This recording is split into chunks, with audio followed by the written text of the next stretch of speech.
Welcome back to Yanks Abroad, Episode 4. I'm Casey Settlement, and I'm here with Will Balsam.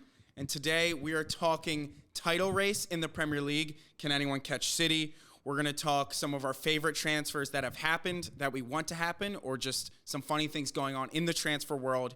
And then a little update on the Americans abroad and how they're faring in their respective leagues. So to start the title race. It's pretty funny you said catch City when they're not even in first place at the moment. Okay, so let's start there. Are we in agreement that they are the clear favorites to be champions right now? What's crazy to me is not only are they the clear favorites because they're City, but they started slow yet again. They're now getting De Bruyne, which we saw already what he could do, back. Haaland will be back shortly. And I was looking at their fixture list for the rest of the season. It is so easy in comparison to Liverpool's and Arsenal's. Yeah. Like, not even close how easy it is. Like, genuinely, I think they're probably, like, minus 200 to win the title. Yeah. I don't think it's particularly close in terms of who is the clear favorite. It comes down to, and what we're going to discuss, is who are the real challengers. And I want you to rank, if there are three, your top three challengers going from 3 to 1, and why? Well, City are top. I don't think there's even three challengers. I mean, I think Liverpool is really the only one who's really challenging.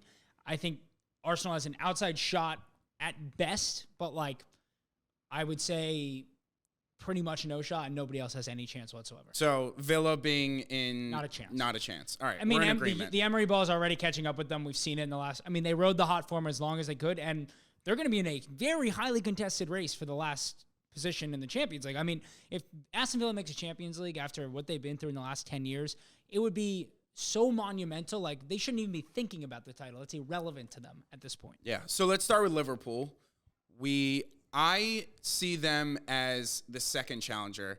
And let me just get to my first challenger, which I do think is Tottenham, which is insane. And I know it's going to seem very biased. You see my sweatshirt, and if you've watched the show, you know I'm a Tottenham fan. But I think what has happened recently with Tottenham is the team that you're watching over the past month, I'd say, who's been losing a few matches here and there, scrapping together a couple wins, and it hasn't looked convincing, is not the team that you're about to watch to end the last 3 months of the season. Once January is over, AFCON's over, and the Asian Cup is over, our full-strength lineup is going to be back, which is the same lineup that was top of the table. And I know that City was struggling, and now they're healthy and going to go on a charge. But the team, that wasn't a fluke that team was in first place, dominating every single game in the way they play. Maddison was the best player in the Premier League, and he could continue being the second best. I think it's clear now that De Bruyne is the best player in the Premier League, and it's not really close. The fact, as soon as he came on, I was watching the Newcastle game. As soon as he came on, I immediately bet Man City live. Because, what were the odds at that point? Well, I only took them plus a half because there was such little time that I was like, they'll get a draw minimum. What was the money line, like 450? It had to have been something like that. It's just a joke how good he is.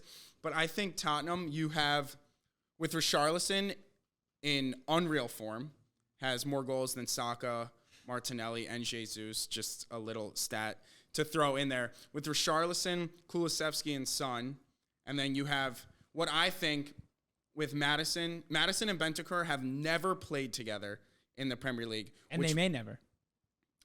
Well, Maddison's about to come back. He's going to start. And then you have a midfield that has Maddison, Bentancur, and then either Sarr or Basuma, in my opinion, is the best midfield in the Premier League. How good do you think Bentancur is? Where do you put him in the list of midfielders in the Premier League? In the Premier League, who's better than him? I think he's better than Enzo. Okay. I think Rodri's better. Declan Rice is better. De Bruyne's better, but he plays more defensive style. You think Bentancur is better than Odegaard?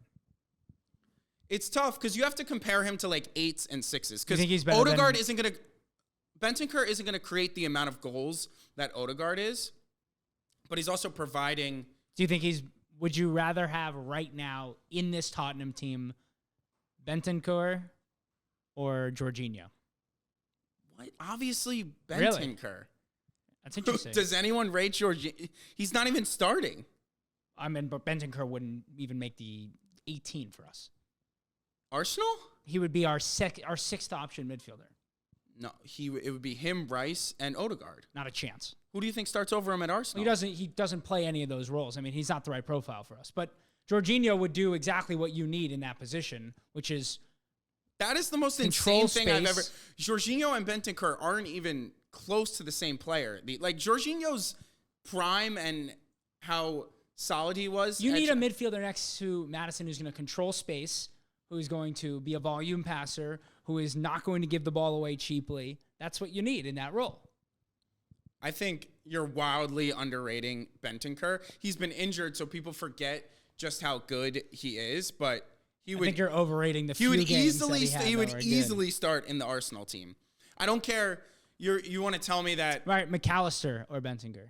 I'm a huge non-McAllister fan, and this actually leads me to why I don't think Liverpool can go on and win the title unless they make some signings. So you have Salah, who's currently away on international duty. And I think it does line up well that it's not a really busy period in the Prem while these other tournaments are going on. So I think they'll be able to overcome that. But the fact of the matter is he has 14 goals, and then they have 5, 3, and 3 as their next goal contributions from Darwin, Jota, Gakpo, and I forget who, and Luis Diaz.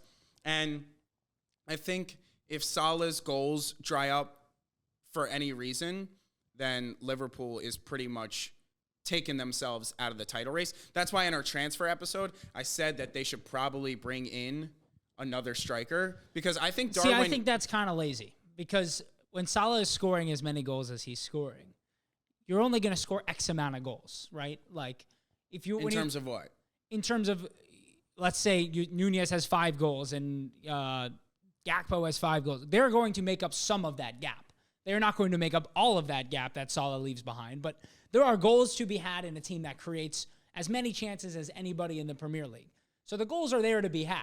Whether or not Salah is there to put them away, they have plenty of attacking options. No, but that's the difference. Is Salah's one of the deadliest finishers for sure. Ever, and then Darwin is wildly inconsistent. I actually think Diaz also creates a lot, though.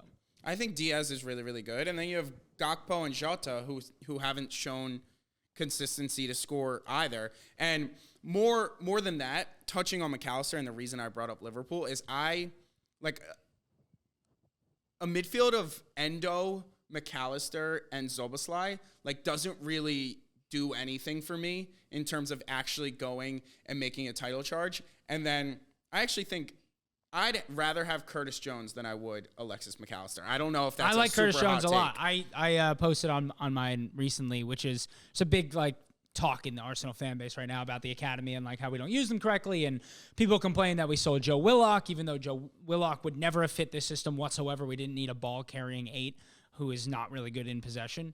And I said Curtis Jones is what Arsenal fans thought Joe Willock could be, which is excellent in possession. He's creative. He's a duel winner. He's a really intelligent player. I really like Curtis Jones. I mean, I agree. Liverpool are 6 short still. I think we've been saying that for a while, but I don't know. They've made up for it. McAllister's kind of come on a little bit more as of late, and I mean, Trent's play has been ridiculous recently. I mean, he's out injured now for a month. I know, which is killer for them. I mean, he is to me, he is a top 3 player in the Premier League. I don't think it's close. He's probably a top 7 player in the world. Trent? He is unreplaceable. There are very few He might have been injured, but most recently when I watched the Arsenal match against Liverpool... He was incredible. And I hate Martinelli, and I think he's wildly overrated. He skinned Trent 3 different times out on the wing. You're just you're looking for the wrong things in Trent Alexander-Arnold, which is... No, but you can't we've talked about this, though. If you're a right back, and I understand that... But how many goals did we score? Well, that's because everything that I've been saying about Arsenal... But they have one of the best defenses in the league. They do, but they didn't. I'm just saying it's not hurting them. It's not hurting them. Trent Alexander-Arnold is such a net positive that it's not hurting them in any way. I'm saying it's a net positive. Of course, I'm not saying it's not. How about De Bruyne? You want to talk about how De Bruyne doesn't really take up many midfield responsibilities and is mostly only a good player on the ball? Yeah, but he's not asked to. He has 2. Everybody has a role. He's 2 more defensive. He does well in the manager. He does well in the press, and then he has 2 more defensive-minded midfielders. He's a lazy presser. It's the job of the manager to take the players and figure out how to get them into the best possible zones and where they're at their weaknesses, have the other players make up for it, which is how every great team ever has been. There's always 1 or 2 players who are strictly going to do things on the ball. I mean, even look at Mbappe with France when they won the World Cup.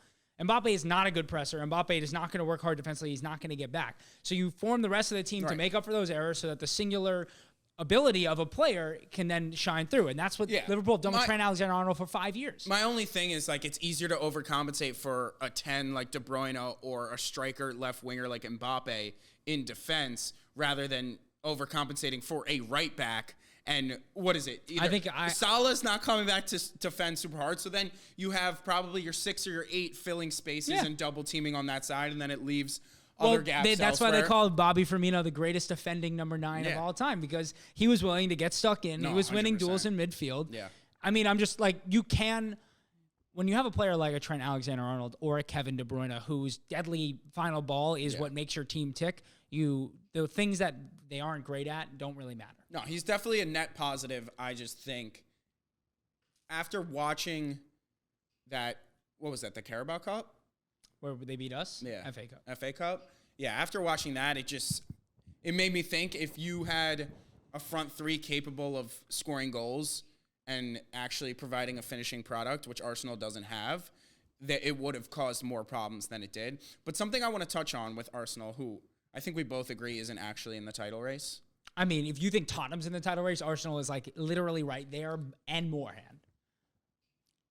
I personally think Tottenham's more in it rather than so Arsenal. So bet me right now that Tottenham finish above Arsenal. Bet me any amount of money you want. Okay. Any amount. Tell me right now. What do you want to bet? Arsenal will finish above Tottenham. Any amount of money. Let's do the ad revenue we're going to make off of this episode. Done. $1,000. Whoa. Yeah, I will. I'll shake. Easily do $1,000. All right, we'll discuss offline what the number is, but I'm actually interested in that bet. I think you're wildly overrating a team that was healthy for 7 games in the beginning of a Premier League season when nobody is up to full speed. You've been I just have a question. Why are we up to full speed, but everyone else wasn't then? I'm not saying... I don't think you were up to full speed either. Right. So, in theory, is that team not only... But your whole theory backs the fact that team, when they're all fully healthy, is going to come back and be incredible and challenge for the Premier League title. The beginning of the Premier League season, every season is like this. Like, think about Newcastle. They were in the title race until, like, 24 matches last year, and they finished 4th. Yeah. Like, it's a very long season, and I think Tottenham are right where they need to be, challenging for the top 4. They're making smart signings. They bring in Dragusin. Werner on loan. We'll see how that plays out. But it gives you more depth in an attacking position, and he's exact profile. He can replicate like Brendan Johnson's profile.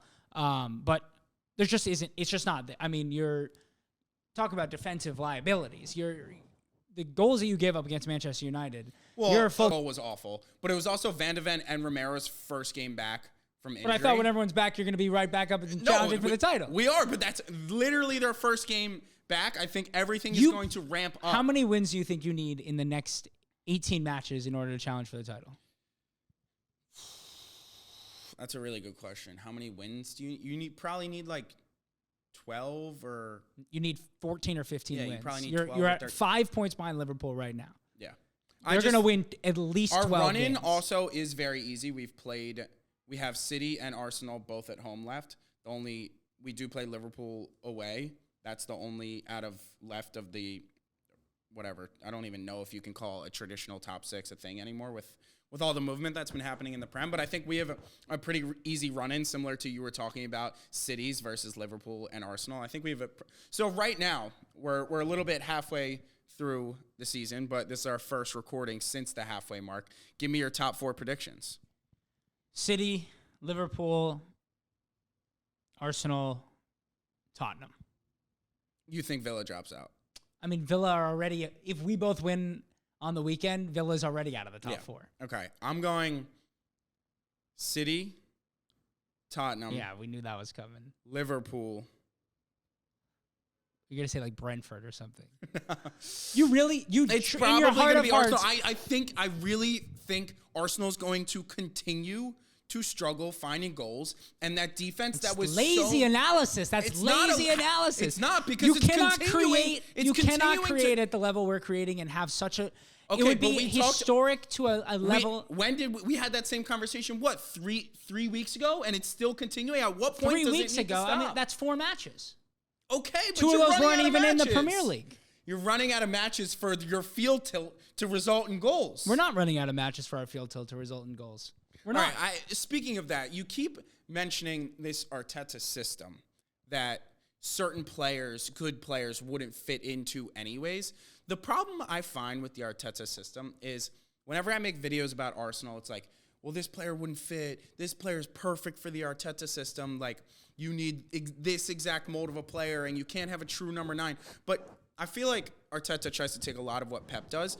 Pep has a system in mind, but he also tweaks it when he has certain players. Like, originally, they had Jesus playing a false 9, and then Haaland comes in as a true number 9 and absolutely crushes it, and it changes everything. But he's still playing with the false 9. Alvarez is playing as the false 9. No, I understand. He's able to change with the players that he has, okay. But he brings in good players. You're changing for Erling Haaland or changing for Rodrigo Benton, who is a completely different option. It's not even that. Like, Grealish, when he had Grealish out wide on the left, he would always be responsible for cutting in, and there would always be overlapping runs. But then once you bring in Doku, he's been getting to the byline, and there's been less overlapping around Doku. There's just, with Arsenal, I feel like they are Arteta, or it's just the fans that I'm listening to too much. Yeah, I wouldn't listen too closely to the fans. Are so stuck in their ways about this system that they say that bringing good players in wouldn't help, and I think that's a detriment to your team. You're listening to fucking fans, first of all, which is a mistake. Second of all, who am I supposed to listen to? Arteta's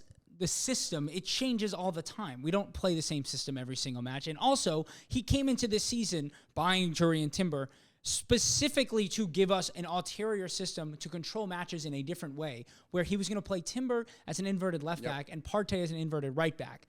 And then you could have the two of them alternating in a pivot next to Declan Rice, which was going to allow our 3-2-5 system to flourish. The issue was both Partey and Timber got hurt. If it was any other... Partey hurt? Whatever it is. Any other two players go down, you would have seen the different opportunity. And again, this allows the profiling of buying Havertz to play closer to goal, which is what the idea was. The idea was he was going to, similarly to Alvarez playing behind Haaland, you were going to have Havertz playing just in behind that front three, winning duels, aerial duels, because he's one of the best in the world at it, knocking balls down, getting the ball up the pitch in a much easier fashion than constantly having to play against a low block in a different way. And that all crumbled. The one game we were able to do that, we beat fucking Manchester City in the Community Shield. You want to talk about that it matters. You want to talk about ramping up in Community Shield. Half the team wasn't back from their preseason. Jack Grealish was still drunk. I'm just saying, like, the system itself, nobody was at top fitness in that. Okay, that's fine. But Timber's been hurt since day one. Yeah. So do you know how rare a Jurrien Timber profile is in the world? There are 2 or 3. Okay, fine. But he's injured, and that was a fact. And what are we doing? Just hoping that he comes back? We're going back to the system that we had almost won the title with last year. We are struggling to create at a certain level because we have gotten rid of a volume passer in Granit Xhaka, and we have replaced him with Kai Havertz, who is trying to learn a new position on the fly. That is the big weakness. We do not have a volume. If you think Bentancur wouldn't go into that Havertz role and do a 10 times better job, you're out of your mind. He would do a better job than Havertz because he is a midfielder. That's my point. But people are telling me, Havertz is perfect for that role. Like, he sucks. He doesn't suck. Relax. He does not suck. That's also lazy. Like, you're leaning into these storylines. Let's get away from the storylines and watch what's happening on the pitch. That's lazy. You're winning field tilt, but eventually you have to score a goal. Of course. And Havertz has nothing to do with that. Respectfully. He has nothing to do with it. Havertz has nothing to do with goal scoring? He needs to play a part in it. You're just blaming Havertz for it. No. The blame goes to the front 3. Yeah, I mean, Martinelli is in horrific form. That's a huge issue. Called that from day one. I mean, listen, these guys who were not... All right, my question, what's going to happen to fix this? Because it looks like Arsenal is... Listen, we're not making any signings. No, I know you're not making any signs. That's what I'm wondering. It's going to click Timber's and they're going to start back in scoring. Training. He should be back in February. Partey should be back in February as well. You have to get yourself 3 more weeks of matches before, and hopefully it hasn't all crumbled. Okay, so Timber coming in, you think will create more goals? I know we'll create more goals. Okay. We will have a different type of dominance on the ball than you have seen. I can only imagine what that looks like. You've told me this dominance is like nothing we've seen before. I mean, the dominance on the ball hasn't changed. Right, that's what I'm saying. So how much better could it get? It's going to allow us to play in a much quicker way. Our issue right now is breaking the lines in and around the box. We don't have enough neat players, and that was something Granit Xhaka was fantastic at, was kind of delaying his pass, opening up his body, and showing multiple different angles, which makes it a lot harder to defend. We have one fewer player able to do that and one more player clogging the box. And on top of that, we have our three... An inept front three. We have our front three is playing to a very low level in front of goal. That is the main concern. Star boy is not starring right now. Yeah, I mean, he's having a terrible year. He's only got 21 goal contributions in 28 matches. It sucks. I mean, right, Bukayo Saka fucking sucks, apparently. We're talking about some cupcake Champions League group stats, aren't we? Do you even know what the Champions League is? Has Tottenham ever been in the Champions League? Yeah, a final. More recently than you have. Yeah, how'd that go? Talk about goal scoring. That was Harry Kane, you let your country down. That was a fraud handball. You would have fucking lost that game by way more if not for that handball. All right. I think we should move forward. Transfers. I called Radu Dragusin. I know. That was great. How about him shunning Bayern for Tottenham? First time that's ever happened. That was insane. I think what's even funnier than that. Well, first off, I think that goes to say a lot. Like I think people are underrating. Ange's getting a lot of love for what he's doing, but I still think he's being underrated. I think people across the world want to play in this system and see across the world what special. You signed a center back from Genoa. Relax. I mean, that's Italy turning down the biggest club in Germany for he took less money and in theory a worse club. Okay, but let's not go as far as people around the world. You're not linked with anybody else good. You got Timo Conor Werner. Gallagher. That's around the world. He's going to go from fucking 14th to 5th. From London to London? Yeah. All right, anyways, Dragison's a great signing. I think Werner, he's not going to change. He's not going to be in our starting lineup once we get healthy. So, and I think the Werner signing is like... The thing I love about Werner is you have the Euros in Germany this year. Like, if you're a German player, in your career, there's probably nothing bigger. Like, you could argue playing in the Euros in Germany is bigger for these Germans than like a World Cup elsewhere. That could be debatable, but like the sense of pride and like what it would mean for them to win in Germany, I think is a big deal. And Werner, who's on the outside, we talked about in our Euros prediction about who's going to play that. We didn't even mention him. We didn't even mention him. So whether it'll come off for him, honestly, my prediction would be it won't come off for him. What I know is we're going to get 110%. Because he has 4 months to prove to the German side that, one, he deserves to be there, and two, he deserves to be on the field if he even gets there. So I'm just excited about the fact that, like, because, like, it's easy to say, oh, they're going to, but, like, a lot of times we signed Tanguy and Ndombele, who didn't, I think, would have been, if he had a work rate, he would have been one of the best center midfielders in the world, but he just didn't care. So I think the fact that Werner does care is, like, an underrated part of that transfer. And it's just a loan, but, like, will provide maybe depth off the bench, and I think it's. I mean, you can cover the 200,000 pounds a week. Right. Doesn't matter. You're not investing. So I'm happy with the business we've done so far. If we bring in Gallagher, two things: Radu Dragusin, match day 1 next year. Whose spot is he taking? I don't think he gets into this team. People want us to move to a back five just because of how good our wingbacks are, but trying to mess with Ange's system right now. He's not going to change that. He's going to take Romero's spot. No. 100%. Romero in 3 years is going to be playing for top 3 center back in the world. Top 3 center back in the world. Yeah. Name them. Go. You have Van Dijk, Romero. Romero's better than Saliba. I mean... what is he better at? Let's go. What is he better at than Saliba? Is Messi the GOAT? You think Messi the GOAT? What is Romero? Messi said he's the best center back in the world.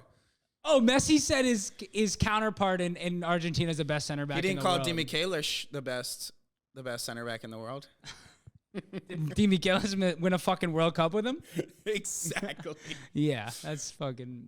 All right. Wild. Anyways, no, I don't think he starts. I think just having 3 class starting center backs, I think is that's huge. You need one more. No, because injury. Do you? You need 4 center backs that you can play comfortably every single week.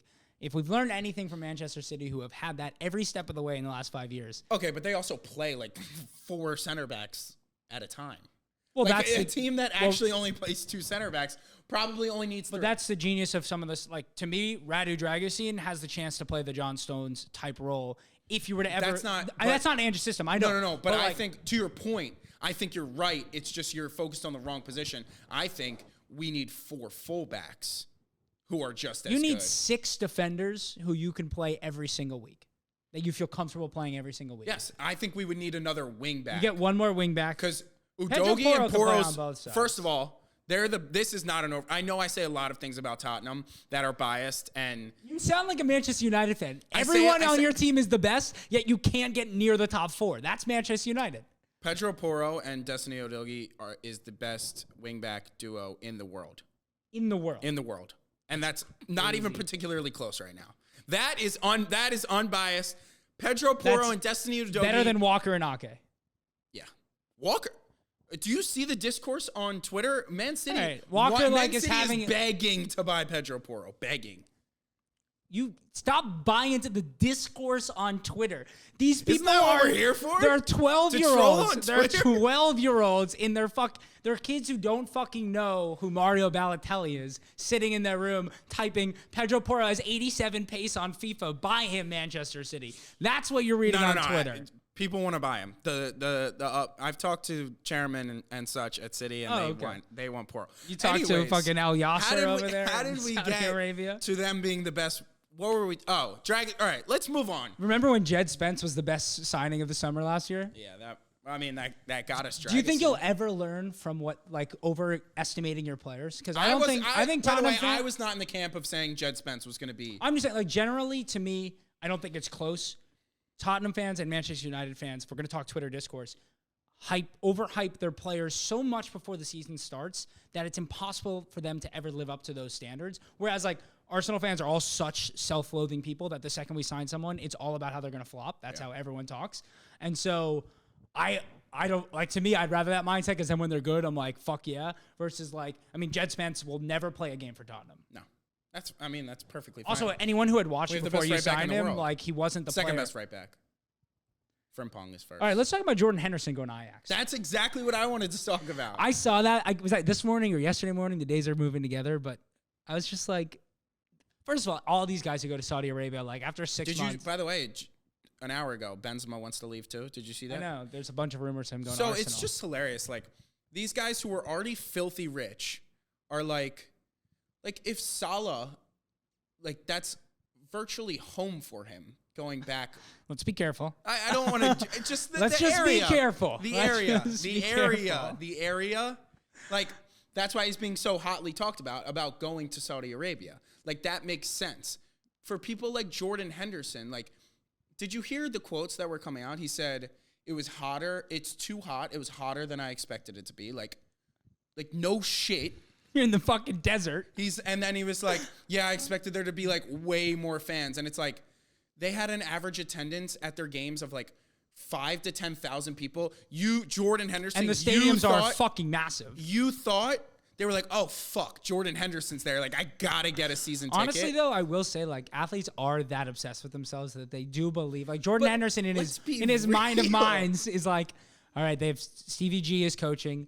I'm going to come, and everyone who's a Liverpool fan in Saudi Arabia is going to come watch. It's too hot. No one comes to the matches. And then the third is yeah, I got to get back into the England squad for the Euros. And it's you went to Saudi Arabia. No one was going to watch you play. Jordan Henderson makes the fucking Euro squad for England. Southgate deserves to get sacked before the tournament starts. For wanting to come back. And it's obviously that was going to kill. You play for the second best team in the world with one of the most stacked midfields in the world, and you thought you were going to have a chance of making the squad after going to Saudi Arabia?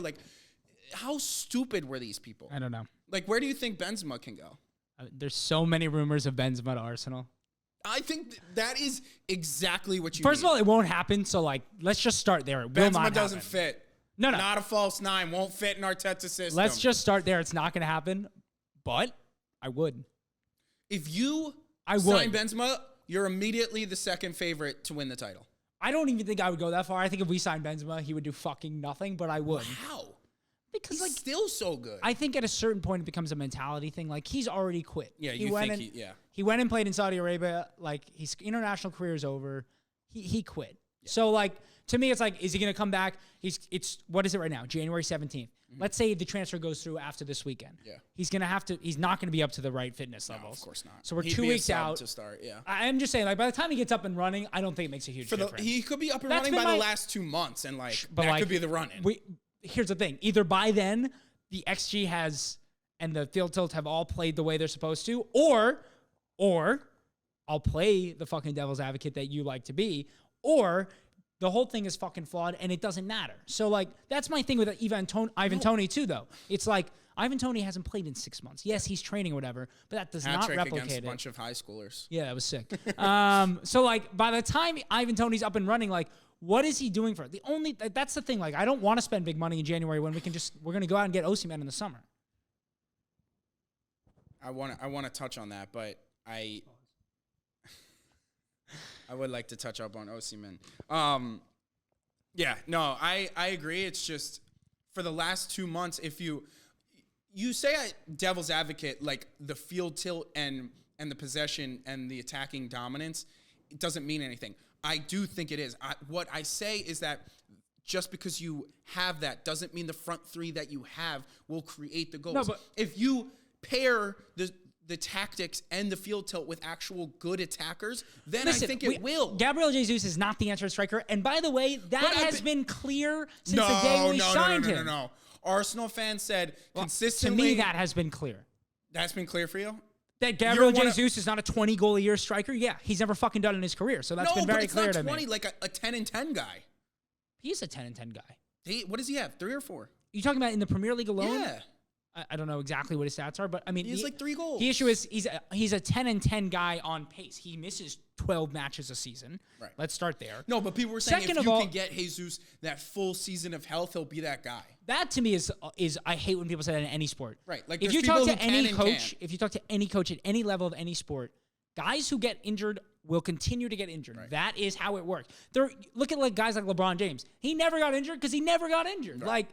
That's just a fact. You're like, it's just a makeup of how you are. But here's what I'm going to say about the field tilt and the possession and all that. And this, we probably shouldn't keep talking about this. But nobody was saying when City were winning trophies, when Sterling and Jesus were underperforming in front of goal, nobody was saying, like, this isn't going to, situate itself in a play. Obviously, we don't create at that level. But I'm just saying. But that's the difference. I mean, we created a pretty to it. City is. We created last year. We created at a. I understand last year. Okay, but and they were all in great form. Saka was in great form. Martinelli touched the best form he'll ever touch in his career last year. Why do you think 21-year-olds aren't going to get better?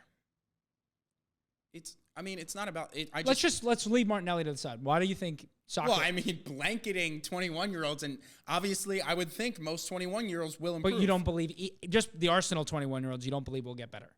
I'm genuinely wondering what's your reasoning. Martinelli will get better. So you think at 20 years old last year, that was the no. I'm asking a dead serious question. Yeah. Like you truly believe that the 20-year-old Martinelli last year hit the absolute peak of his career and he will never get close to touching that again. In the Premier League, he will never have a greater.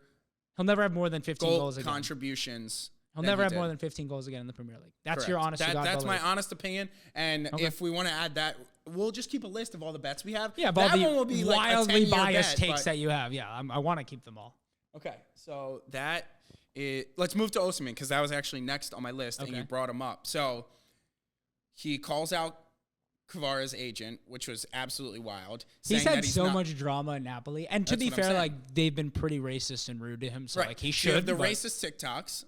That was really fucking wild. That was wild. We weren't doing. Then this you have him. So I think it's a foregone conclusion that he's gone. Yeah, I mean they literally re-signed him with a release clause that was manageable to meet, but also high enough that like it makes it so there'll be no drama this summer. There's no chance Chelsea he leaves. or Arsenal are going to pay 108 million euros. There's no chance he leaves in the winter. No. Why? My question is why. He literally just signed this contract extension like yesterday, like 2 weeks ago. Yeah. You don't make that kind of contract Here's extension the thing: who's making just that to be sold? Like Genoa and Radu were in contract negotiations just for him to be sold. Who's meeting that right now? The only team that would make sense to pay the extra fee that you have to pay in January, who can actually win something this year, is Arsenal, and we're not going to do it. How much is the extra? I mean, if you're going to buy him in January mid-season and they don't have somebody ready to come in, they're going to add 15. Like the release clause, that release clause doesn't kick in until the summer. So Okay. Yeah, I just think with Arsenal, you immediately can challenge for a title. And it's like, if you asked we always talk about it's not your money. If you ask Arsenal fans, like, would tell them to spend an take extra. Osimhen tomorrow, obviously. Right, tell them to spend an extra. But that's why That's just not what's going to happen. I just don't understand why. Well, there's a lot of FFP stuff going on. And I mean, we're not talking about Everton and Nottingham, but like, I do think that Arsenal, I mean, at least from what I've read, which is I've read pretty extensively about this, like Arsenal genuinely cannot spend without selling at the moment till the end of the year. Yeah. I mean, they could probably spend, but they can't spend 120 million. I mean, they just spent 100 on Rice. Like, they're not going to make $200 million signing. Right. Is it crazy that if with the 5th place Champions League and the coefficient, if Chelsea signed Osimhen, they could get 5th place in the Prem this year? I don't think it's crazy, only because, like, I think that would be as likely that they could make it up as Aston Villa falling back. Aston Villa falling, United falling. I mean, United's irrelevant. United, awful team. United is fucking awful. And it's embarrassing that you drew with them. It's embarrassing. I completely disagree, and I don't want to continue talking about Tottenham, but the team Skip and Højbjerg were in our midfield. After this month, those two will never touch. Can we get a running list of all the players that Tottenham fans have thought were going to be amazing? Put Oliver Skip really high up there. Not when it comes to me. Really? You weren't one of the Oliver Skip guys? After that loan at Norwich? Forever has been nothing. After that loan at Norwich, dude, our Tottenham he might as well be invisible. We might as well play with 10. He's so Harry bad. Winks 2.0. Yes, literally. Sideways fucking loser. Yes. He's awful. Sideways I don't know ball. why he continues. But anyways, Højbjerg and Skip after the month of February, when Sarr gets back, when Basuma gets back, and Madison gets healthy, and Lo Celso those two will literally. Lo Celso has been playing well when he's played. No, he's fine. I just find Lo Celso to be a funny. Like, they'll never step foot on the pitch again. And then our best attacker, Kulusevski, all season got an illness. He didn't play. Like, the front three was Werner, Richarlison, and Brennan Johnson. Like, that'll be the last time. Yeah, I mean, those guys combined only cost like 150 million. So. Well, Richarlison's class. Brennan Johnson's. I'm skeptical, but it's early, so I'm going to give him his chance. And Werner didn't cost a thing. Anyways, what we were talking about was what? We're going to talk about... No. We were talking about Osimhen. Osimhen, right. So you pay so clearly you see Klopp's rant about who FFP doesn't apply to. He said 3 teams. We don't know exactly who the 3 are. I assume he was talking about Chelsea, Man City, and Real Madrid.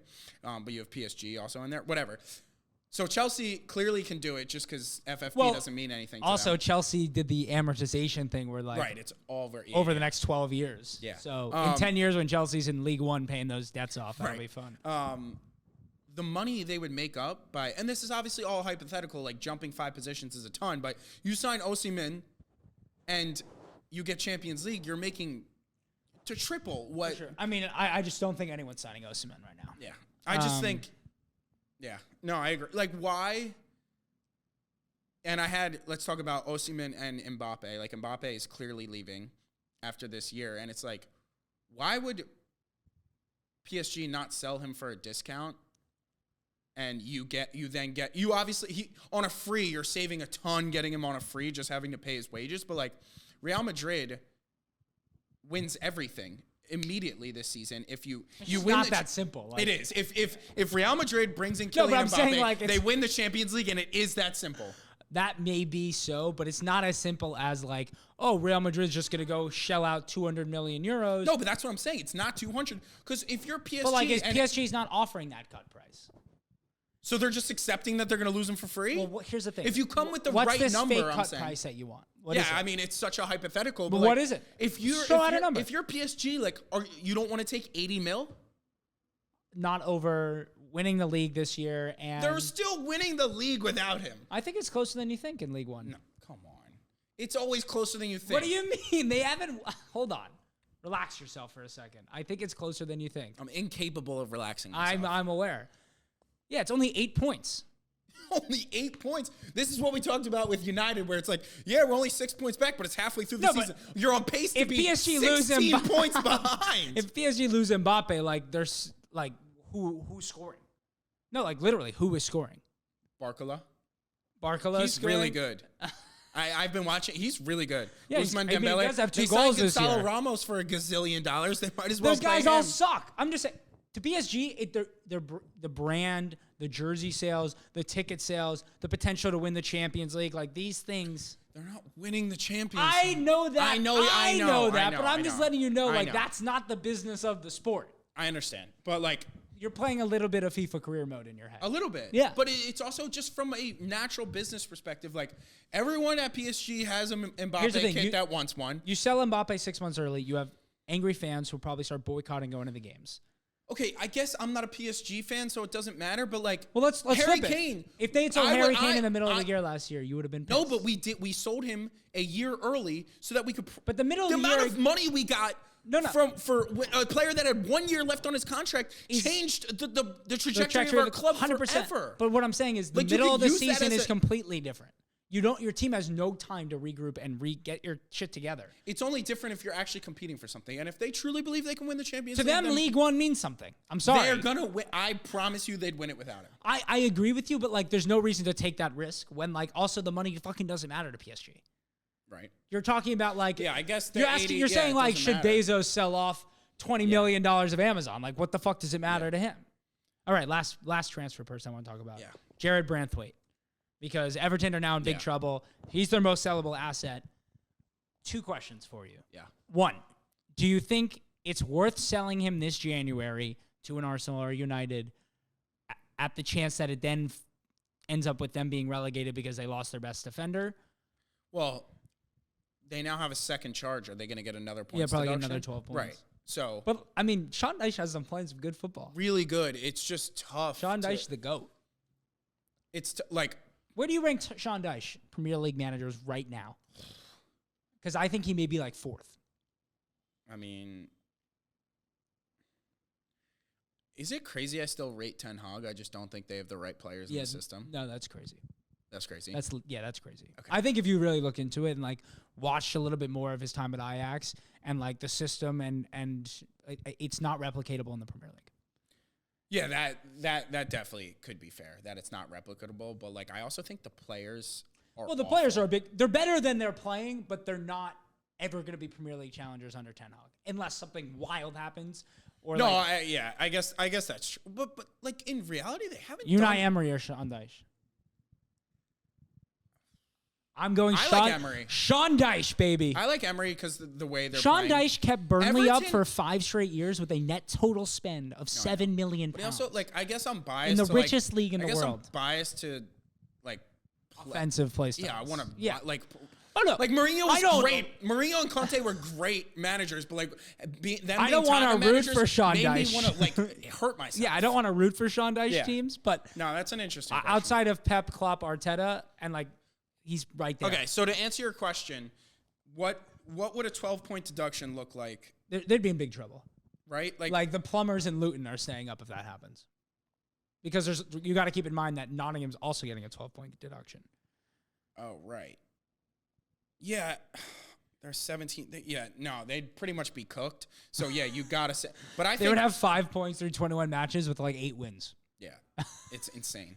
I think you gotta sell him and Onana. Yeah, but I guess right because like even if you're gonna get relegated anyway, you need to make your cash out because once you go down a level to the championship, you get a discount on all of them. Yeah. Anyway, I would take him happily at Arsenal. Yeah, I mean, and he's class. He was so good for PSV last year. Would be rated Arsenal too. I think Liverpool could use him. I mean, he'd be good anywher. Yeah. Talk about a versatile midfielder who could fit in any system. Yes. Like, he could be a lone 6. He can play next to So what does he play at Arsenal? He's Bentancur can't. Bentancur is not a lone 6. He does not have the defensive responsibility. He does not. He does not cover space defensively that way. Arsenal they have their 6. No one in Arsenal would ever play that's where you're wrong. Declan Rice is going to play a lot of left center midfielder. Yeah, when Partey and Timber. No, I understand, but like he still has the capability. Like that's no the one would brilliant still of be playing Onana. lone 6. Instead of doing, you're not playing lone 6 if Declan Rice is in the side. Well, you have the responsibility of being a lone 6, but obviously there's the fluidity of the system. Yeah, but like. Even right now, like when Jorginho and Rice play alongside each other, Jorginho's playing as the lone 6, but Declan Rice in build-up is oftentimes being the deepest midfielder because he's the best deep-lying playmaker or he's the best ball carrier in a situation. Onana just brings a whole nother level of athleticism to the midfield. That is, I mean, his he covers the long strides, the incredible close control for a player of that size. It's ridiculous. Yeah, I think Liverpool getting a player from Everton would be. I don't know if Onana has a defensive acumen. He would have to develop into it. Like, he reminds me of Partey when Partey was at Atletico, where it's like, if you watch some Thomas Partey at Atletico, it looked like he was a 6, but he really wasn't. Yeah. Like, he was a great duel winner, but he didn't have the defensive responsibility of knowing the risk of playing in that position. And I think it would take Onana a minute, especially like we were talking about with Trent. Like, the 6 has a little bit more responsibility, and especially towards his right-hand side, Onana being a lefty, it could make it difficult. I mean, obviously he'd be great there, but I think they would still need a true 6 as another option. But then they have Besetic as well. So. All right. Yeah, last transfer I want to talk about, just because it makes me so happy, and it has a little bit of a deeper meaning, I feel like, is Jadon Sancho back to Dortmund. I already forgot about it. You have a lone player who kisses the badge on the first day, which I just find absolutely hysterical. He had an assist in his first match back, coming on as a sub, which is amazing. And you see the comments on his Instagram. Like, all the players. Everyone's so happy for him. And that's my piece on Sancho pretty much done. I'm just so excited to watch him. All right, I got freely. one thing for you. Real quick. I think it says more about, I think Manchester United, the brand, the club, everything about it is losing its like aura almost. Like how prestigious it used to be to play for United. I think this was like the final straw where it just confirms, like, from an outsider's perspective and younger players specifically, like, nobody really wants to play for United anymore, and I think they're actually in long-term big trouble. I think it's somewhere between that and what United fans think. I think there was this same feeling people had about Arsenal, right? Even after we won the 3 FA Cups in 4 years. I'm not saying that in like any way other than we did.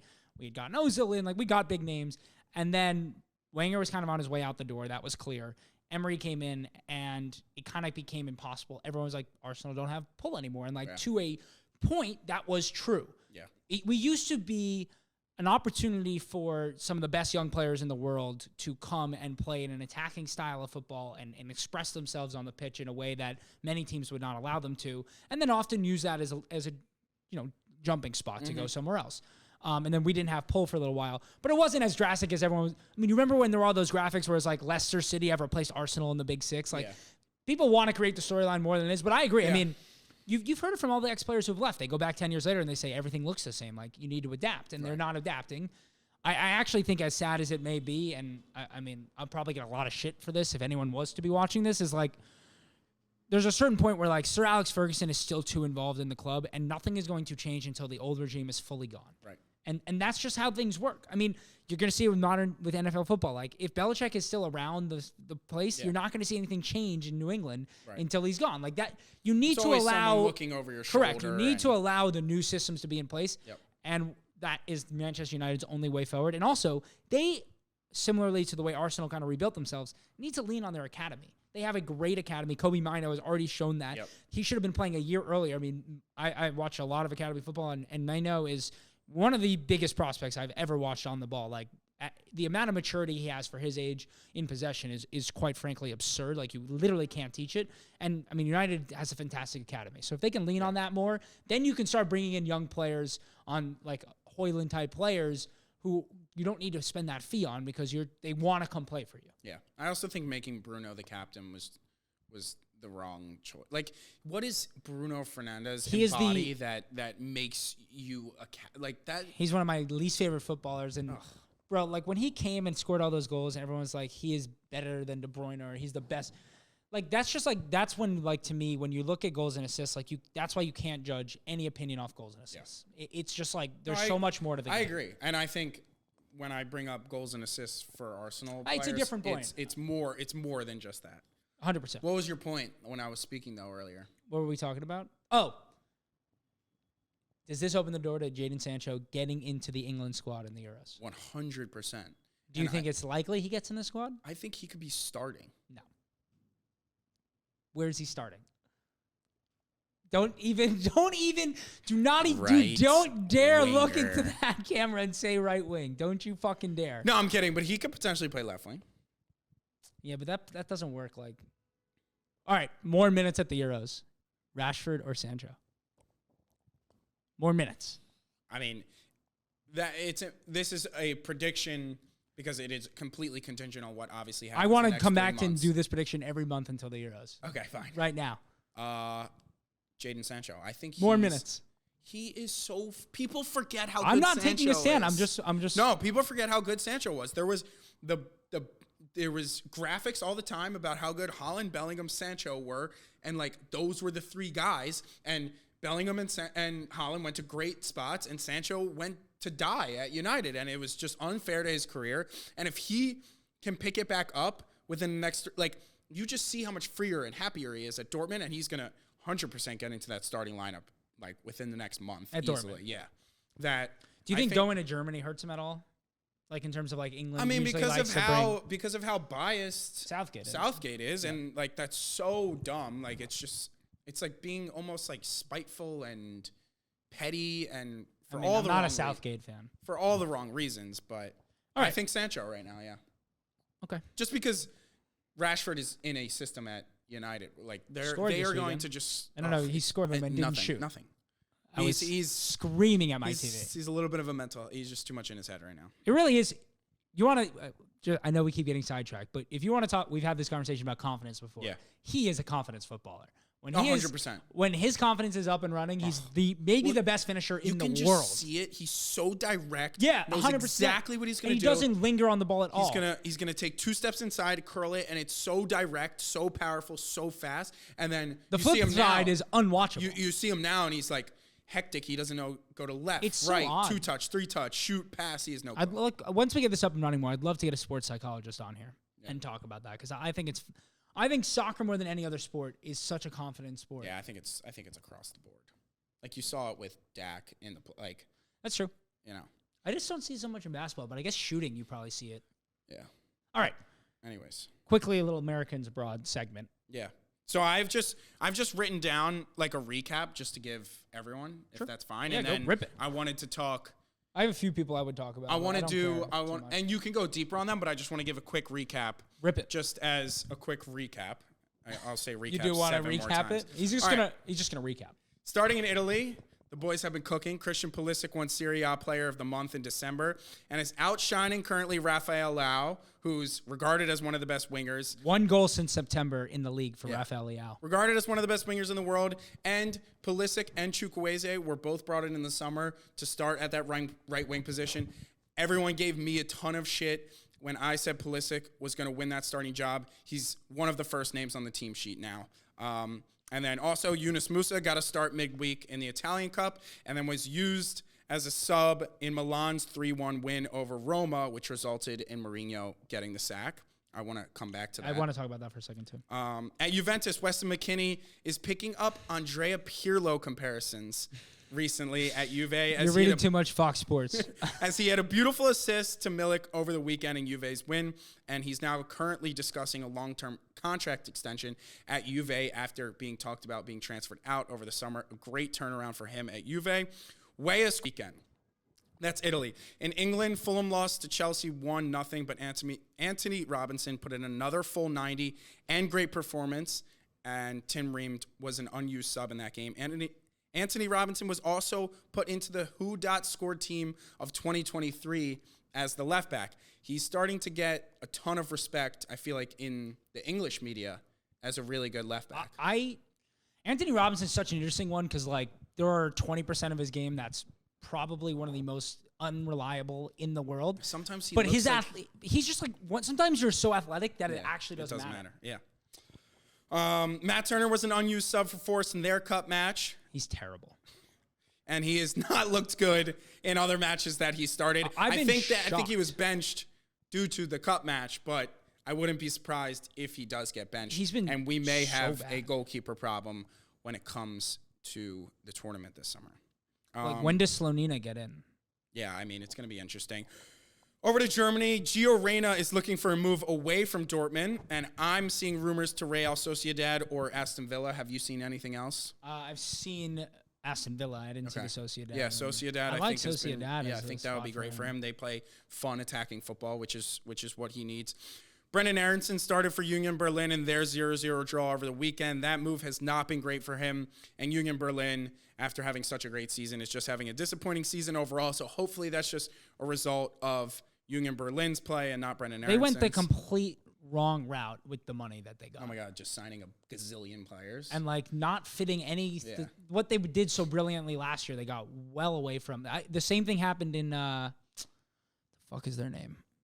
Lens, the team that we played in the Champions League. They finally have gotten back to it, but they did the same thing. They brought in a couple of players and went away from the system that was working so well. And now they're back to it. They're playing better again, but yeah. Finally, in Germany, Borussia Mönchengladbach got a 3-1 win where Joe Scally started and played all 90, and Pefok came in as a sub and scored the third goal late in extra time, which is good. He's actually been playing pretty well over there at Mönchengladbach. In France, Bellingham came on as a late sub in Monaco's 3-1 loss and has been struggling a bit with his move in France, especially with Ben Yedder starting to occupy that number 9 position a lot. Arsenal could really use him right now, but that is neither. That is such a lazy thing to say. We could use the guy who has 4 goals in League One this year. That was a joke. Yeah. Finally, in Netherlands, the PSV boys continue to thrive as Des put in another brilliant performance at left back with an assist. That was a nice assist. Beautiful assist. Did the right back and put in a beautiful cross. Malik Tillman is it Malik or Malik? I believe it's Malik. Okay. I call him Malik. Yeah, me too. Malik Tillman started at left wing and should have had a goal, which was his fault, and should have had an assist, which was not his fault. And Pepe came on as a sub after De Jong had a hat trick. It's pretty awesome they all play together. So sick, and they're undefeated in the We were their only loss at home all year. Yeah, I didn't even realize how good they've been.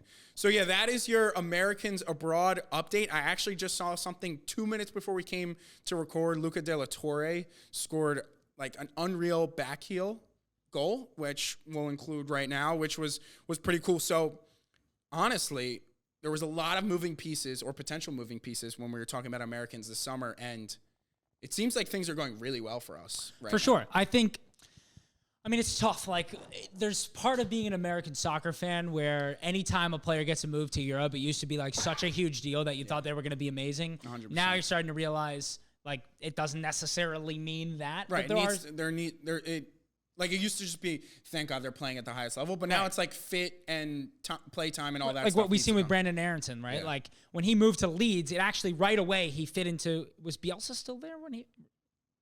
I'm not 100% sure. I think Bielsa was still in charge, and like that system fit him really well. They played really expansive football. Right. He got the opportunity on the ball a lot. Now he's being asked to do a lot more defensive work. Like it is much more fit. Like there's to a point where like you'd rather a guy stay in the MLS until it makes sense to find the fit that works, and like their career is stunting. Miles Robinson turned down a deal. Yeah. So the only other guy that I wanted to talk more about, who you didn't mention, was Austin Trusty, who's been playing a lot for Sheffield United. Yep. I mean, it's just like we're at a point now where there are 3, maybe you could argue 4 American defenders who are playing pretty much week in and week out in the Premier League, which is like always kind of been the biggest weakness, I feel like. Like those teams that always let us down, they were just so weak at the back, like not necessarily leaking goals, but just like so technically insecure that like you can't possess the ball. Everything's just like long balls over the top. And I mean, Trusty's not great. No. But it's good that he's playing. Yeah, playing in the Premier, like that to me, like him, Ream, Anthony Robinson should probably all be. Richards. And Chris Richards, he was gonna be the one I was gonna say 4th. Who's like he's not playing a lot, but he's been okay when I've watched him. People. Those guys need to at the very least make the squad. Yeah, I don't follow obviously Crystal Palace people on Twitter, but because when they talk about Chris Richards, it pops up. Yeah, like it seems like they're a huge fan of him when he's been playing, Chris Richards. You know, I've seen him play a few times. He actually might be starting against Arsenal this weekend. Yeah. And then I just wanted to talk about Malik Tillman a little more. Like, I kind of think like he has to be in the starting 11 over Gio Reyna this summer. Like, I mean, as of right now, you can't play Reyna. Gio Reyna if he's not can't playing. stay healthy. That's why I want him to. It's similar to Sancho going back to Dortmund. It's funny, like usually Dortmund's the place for young players. Yeah, and they talked about. They were on a podcast, I think Berhalter was, like literally saying if Gio wants to play this summer, he's got to go somewhere else. And he mentioned Sociedad actually as one of those places. Maybe that's where the quote unquote rumor is coming up just because he said that. But like, yeah, he's got to be playing somewhere consistently, or he's not. What's your rough 11? Like, you don't need to be exact. Like, who are guys who you think have goalkeeper to be right now? I have no clue. I know because now fucking Stefan is back just in. went to the Rapids. Yeah, Colorado. He's back in the U.S. So I mean, Ethan Horvath could be the starter. it's Dest, Richards, Robinson. Do you want a little bit more experience at I kind of think back? the way Tim Ream played this past World you Cup, gotta you probably Ream need and Ream. a left. Yeah, I'd say Robinson, Ream probably, or Richards, Ream, and then Anthony Robinson. Yep. And then I don't know. Do you know when Tyler Adams is supposed to come back? I don't know, but I feel like it's McKennie, Musa, Tillman, midfield. Right now, it has to be. I thought Adams was supposed to come back kind of soon, but I haven't seen him talked about. My only concern is... I almost think Adams could play right back. Like, Des has been okay. He's been off and on good. Des' issue is, like, he's like... I'm not going to compare him to Trent, but he's like Trent Light, where it's like his defensive liabilities can be so fucking awful. And, like, I mean, even that red card he got a few months ago in the U.S. game, like, he just, like, a little bit of a mental... he's a little bit of a mental midget, though. Like, that was his issue at Barca. Yeah. Like, that's why he's left everywhere he's gone. Yeah, he's been he can really be good incredible, but I kind of like him almost as like a super sub in a way where like he can come on and change the dynamics. And that's fair. Yeah, you saw Adams at the World Cup and like the structure and work rate and engine he's going to be the lone provided. Six. Like he just has to be the 6 if he's healthy. But yeah, right. Musa McKennie's playing a lot further forward and kind of Musa a little bit in that. I mean, Musa's so underratedly still 21. Yeah. Like, he's not the same age as Weston McKennie or Tyler Adams. Yeah. He's much younger. I think Reyna's fantastic, and if he gets time, I think he gets in over Tillman, but yeah. But it's just then it's Balogun and Pulisic and maybe Weah. Yeah, Weah, I think. Or you play Tillman as one of the part of the front three, or Reyna as part of the front three. Yeah, I think it's just huge that Pulisic's in the form he is. If perfect league for him. If Pulisic had made the move there and done what he did, paired with Balogun, and he would have been in great form, then it would have been the most perfect summer ever. The fact that he's struggling sucks because like I thought we had her. I think and I'm not also by the way, him. He adds a lot more than just goal scoring. Yeah. He's got 4 assists as well to go along this year. I mean, Monaco are in 4th. Like he's not been a huge problem. He's a little inconsistent. Like I think he was 2nd in League One last year in expected goals and 1st in big chances missed. Yeah. The guys who were 1st, 2nd, and 3rd were him, Mbappe, and Messi. Right. So like he was in the right categories, but he is going to miss chances. And so, I mean, that's going to be frustrating, but still fucking better than watching Haji Wright up there. Of course. Or Josh Sargent. Yeah. I mean, I can't watch Josh Sargent. Yeah, I mean, P-Falk has been playing well. Like, Balogun, easy start for me every single time, but it's good that Balogun's playing well. Pepe is playing well as a sub. I have such high hopes for him. But in, like, a perfect PSV side that, like, you can only take so much from that because, like, when a team never loses, you're naturally He struggled at Augsburg, too, Pepe. Yeah. I really have high hopes for him, and I think he's a great... Another, like, not to keep calling everyone super subs, but like he's a great vibe switch up from Balogun, where it's like he's a much more of a fucking play it up top. He's gonna win aerial duels, knock it down, and he's a good finisher. Yeah, he is. I think like that's the problem with Berhalter and Balogun is so much more than just that, and like creative and wants to get involved, and like Berhalter, like I feel like he puts him in a cage. And you saw last time he played for him, he came off the pitch and he was just like. I mean, Berhalter is the fucking problem. It's not Balogun. That's why I want to bring up Mourinho. To U.S.? Yeah. What do you think? I don't think he would do that. That's like when fucking Wenger left Arsenal. People are like, Wenger going to take over the U.S. quote team? That was being circulated is Mourinho, I think it was in 2011 or 2014, said that he wants to eventually go to the U.S. He said, I want to coach an international team and I want to go to the U.S. I think watch that was Tim Ream and Austin Trusty play Mourinho ball. I think that was two separate things. Like, I want to coach an international team and I want to go to the U.S. And people from the U.S. are just choosing to combine it. But yeah, after watching Mourinho at Tottenham, like, I actually think Mourinho could come in and actually we could compete for something just because. But yeah, watching him would be so miserable. It's like we only get Mourinho to watch at so Tottenham much. Scarred me for. We only get to watch so much U.S. men's national team. Like, you don't want to. Yeah, I don't want to be there just like watching 22 shots come against us and hopefully we score. That's what I'm saying. Like, would we perform better? There's definitely a chance. It's Mourinho, but like you said, when you get 3 guaranteed games at a tournament. Like, that's not what I want to watch. I'd much rather bring in like Jesse Marsh. Yeah. Or somebody and try and play an expansive time. I mean, we have so many. Get Berhalter out. Oh my God. He's terrible. So bad. All right. I think that's it. Like, subscribe, comment. Yanks Abroad. Find us on YouTube. Getting the TikTok and Twitter going. You can find us on all of those platforms. Instagram as well.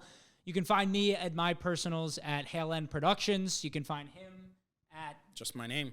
At just his name. At just his name. Exactly. And hope you're enjoying it. Let us know if you have any thoughts on transfers that we should have covered, transfers you want us to cover next time, why Tottenham has no chance to even be in the title race. Leave a comment down below about that, and we will see you next week on Yanks Abroad.